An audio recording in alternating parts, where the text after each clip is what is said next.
2024च्या विधानसभा निवडणुकीला आता काहीच महिन्यांचा अवधी उरलेला आहे आणि या सर्व गडबडीत पक्षांतर होतील काय याच्याही चर्चा चालू आहेत. बरेच लोक पक्षांतर करायला इच्छुक आहेत. असंही दिसतं तिकीट मिळत नाही पक्षाला किंवा ती जागा वाटणीत कुणाला तरी गेलेली आहे. म्हणजे महायुती महाविकास आघाडीच्या वाटणीत कुणाला तरी गेलेली आहे. त्यामुळे इच्छुक उमेदवार पक्षांतर करण्याची पण चिन्ह आहेत.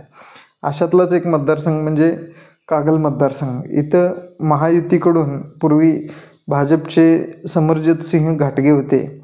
ते आता शरदचंद्र पवार गटात येणार अशा पद्धतीच्या चर्चा किंवा बातम्या वृत्तपत्रातून तसेच टी व्हीवरून वगैरे येत आहेत. या सगळ्याचा फायदा काय होईल समरजित घाटगेंना किंवा हसन मुश्रीफांचा ते पराभव करू शकतील का अशा पद्धतीचा एक विचार केला तर लक्षात येईल की मागच्या निवडणुकीची आकडेवारी पाहिली तर हसन मुश्रीफ हे 28,000 मतांच्या फरकानं निवडून आलेले आहेत. तर शिवसेनेकडून जे उमेदवार होते संजय घाटगे यांना मतं पडले ती 55,000 आहेत. तर समरजित घाटगे यांचा अवघ्या 28,000 मतांनी पराभव झाला आहे.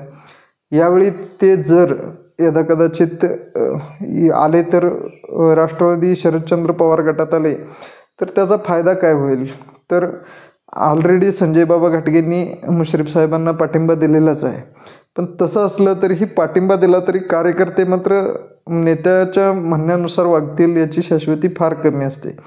त्यामुळे मशाल या चिन्हाभोवती उद्धव ठाकरे यांची जी जोडलेली माणसं आहेत ती मतं घाटगे यांना मिळू शकतात.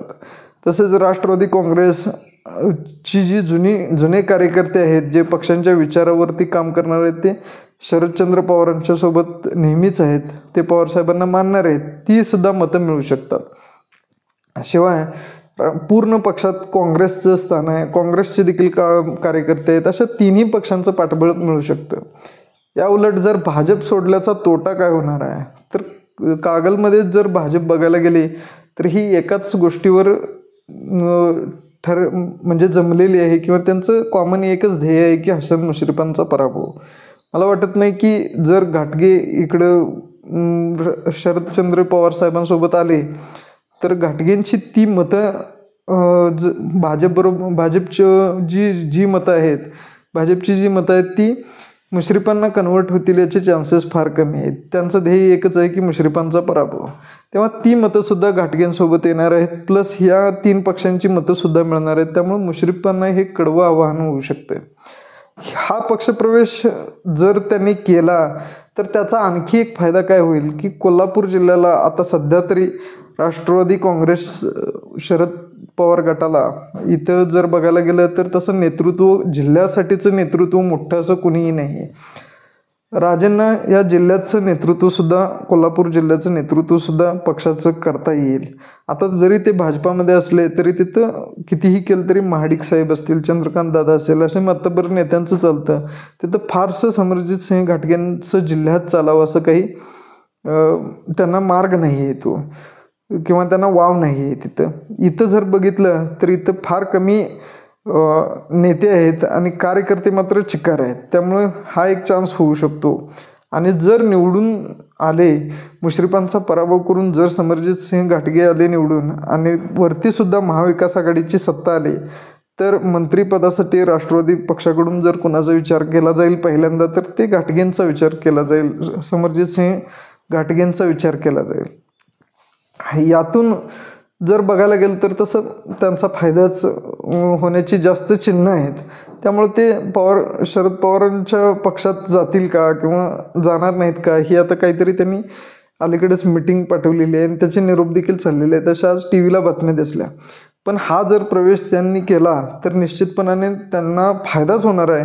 मतांचं किंवा बेरजेचं राजकारण जे आहे तेच होणार आहे. यामध्ये त्यांना कसलाही तोटा न होता अधिकचा फायदा होईल. अधिकची मतं त्यांना मिळतील आणि पक्षाचं नेतृत्वही करायला मिळेल. आणि यदाकदाचित जर संधी आली महाविकास आघाडीची सत्ता आली तर राष्ट्रवादीकडून मंत्रिपदासाठी सुद्धा त्यांचा विचार केला जाऊ शकतो.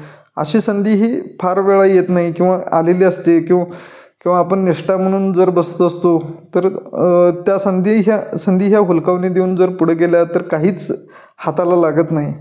आता मला वाटत नाही की समरजित राजे ह्या सर्व गोष्टींसाठी उशीर करतील.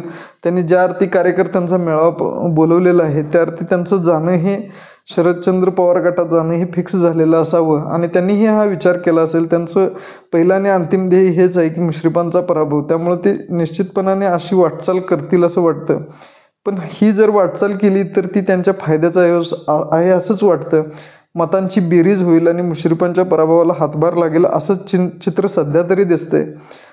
तुम्हाला काय वाटतं की हसन मुश्रीफांचा पराभव करणं हे समरजित घाटगे जर महाविकास आघाडीत आले तर करू शकतात का त्यांचा पराभव, किंवा मुश्रीफांचा पराभव होणं हे शक्य आहे किंवा नाही, किंवा समरजित घाटगे हे अपक्ष राहतील किंवा अपक्ष राहून सुद्धा पराभव करू शकतात, की पवार गटात आल्यानंतरच समरजित घाटगे मुश्रीफांचा पराभव करू शकतील, कशाची शक्यता अधिक आहे याबद्दलचं तुमचं मत कळवा. थँक्यू, धन्यवाद.